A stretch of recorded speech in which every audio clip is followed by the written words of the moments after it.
Wala nang alak.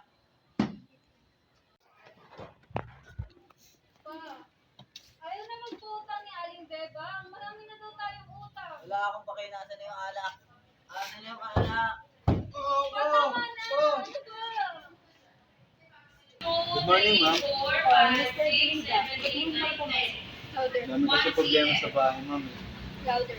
Ang baba ng mga score mo sa exam eh. Anong gagawin natin sa'yo? Bawal na lang ako, ma'am. Makapasok ka, kailangan mo ng sagutan ko para makahabol ka sa mga gawain na pinapagawa. Yung deadline nito, mamayang gabi. Kailangan mo, Makakagit, ma'am. oo. Late na kasi. Gagawa na rin ako ng grades. Gagawa ko na parang. Kapagsahin ka na ba? Lahat ng gawain bahay, nagawa mo na.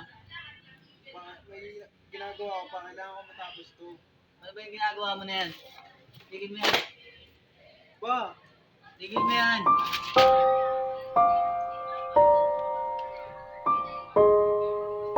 Lagi na lang ganito.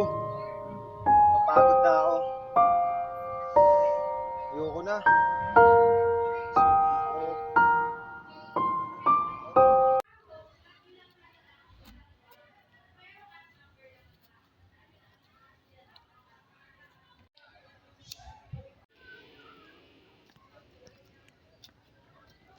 Ginagawa mo, anak.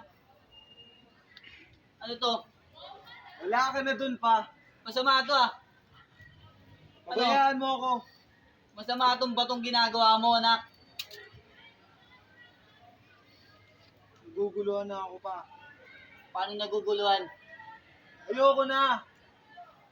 Suko ka na agad, anak. Sawan-sawan na ako sa ugali mo pa. Nagbago na ako para sa'yo. Hindi pa.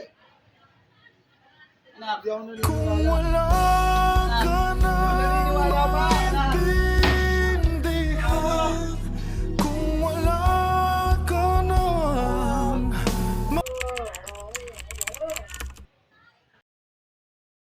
Hello sir, good morning po. Morning din.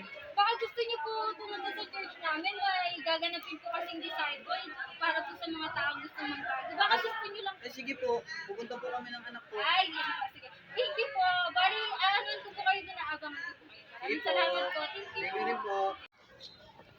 Good morning po, ma'am. Gusto ko po sana tanongin mo kung ilan po yung grades. Very good, Mr. Belinda. Ang taas ng score mo. Tuloy-tuloy lang yung improvement. Thank you po, ma'am.